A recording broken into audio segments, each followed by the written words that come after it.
நூற்றாண்டு கண்ட பாம்பன் பாலத்துக்கு மாற்றாக புதிதாக கட்டப்பட்ட பாலத்தில் ரயில் இயக்க அனுமதி வழங்கப்பட்டிருக்கிறது. பழைய பாலத்தை விட நீளமாகவும் நவீன வசதிகளோடும் அமைக்கப்பட்டிருக்கும் பாலம் விரைவில் திறப்பு விழா காண உள்ளது.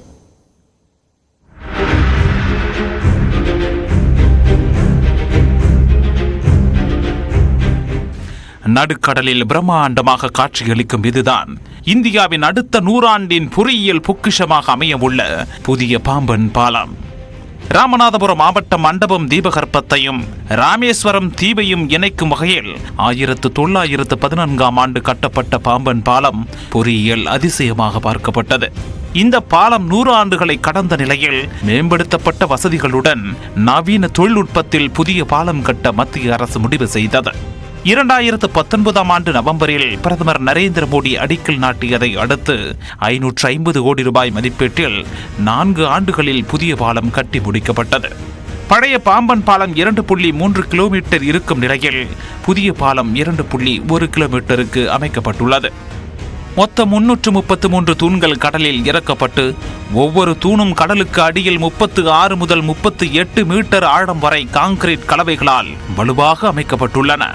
பழைய பாலத்தில் கப்பல் செல்லும் போது பாலத்தின் மேல் பகுதி திறக்கும் வகையில் வடிவமைக்கப்பட்டிருக்கும். புதிய பாலத்தில் லிப்ட் போன்ற வசதியுடன் 72.5 மீட்டர் நீளத்திற்கு 1800 டன் எடையில் தூக்கு பாலம் அமைக்கப்பட்டுள்ளது.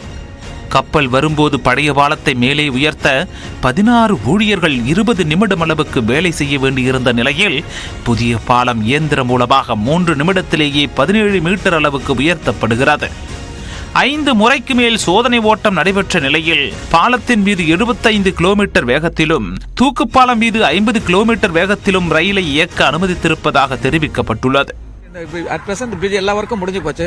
இனாகிரேஷன் ரெடியா இருக்கு. மொத்தம் எவ்வளவு கிலோமீட்டர்? 2.1 கிலோமீட்டர் நீளம். இதுல 100 ஸ்பேன் இருக்கு. அதுல 99 ஸ்பேன் 18.3 மீட்டர் ஸ்பேன். ஒன்னு 72.5 நேவிகேஷன் ஸ்பேன் கப்பல் போறதுக்கு. பாலத்தில் வெல்டிங் மற்றும் இரும்புகளுக்கான பூச்சிகள் முறையாக இல்லை என சர்ச்சை எழுந்த நிலையில் அது குறித்து உரிய விளக்கம் அளிக்கப்பட்டதால் நவம்பர் 26ஆம் தேதி உறுதித்தன்மைக்கான சான்றிதழ் கிடைத்ததாக அதிகாரிகள் தெரிவிக்கின்றனர். இந்த இகேட்டிங்கிறது ஒரு சிக்னலுக்காக ட்ரெயினுக்காக பிளாக் பண்ணியாச்சு அப்படின்னா மட்டும்தான் இது கிரீன்ல வரும். இந்த கிரீன்ல வந்தா மட்டும்தான் நம்மளால இந்த பிரிட்ஜ் ஆப்ரேட் பண்ண முடியும். பாலம் முழுமையாக தயாராகி உள்ளதால் விரைவில் புதிய பாம்பன் பாலத்தில் ரயில் தடதடத்து தன் பயணத்தை தொடங்கும் என எதிர்பார்க்கப்படுகிறது. பாம்பன் பாலத்தினுடைய சிறப்புகள் தொடர்பாக இதன் பணியாற்றிய அதிகாரிகள் அவர்கள் நம்முடன் விளக்கம் கொடுத்தார். நியூஸ் 18 தமிழ்நாடு செய்திகளுக்காக ஒளிப்பதிவாளர் மணிகண்டனுடன் செய்தியாளர் ரகுவரன், பாம்பன் பாலத்திலிருந்து.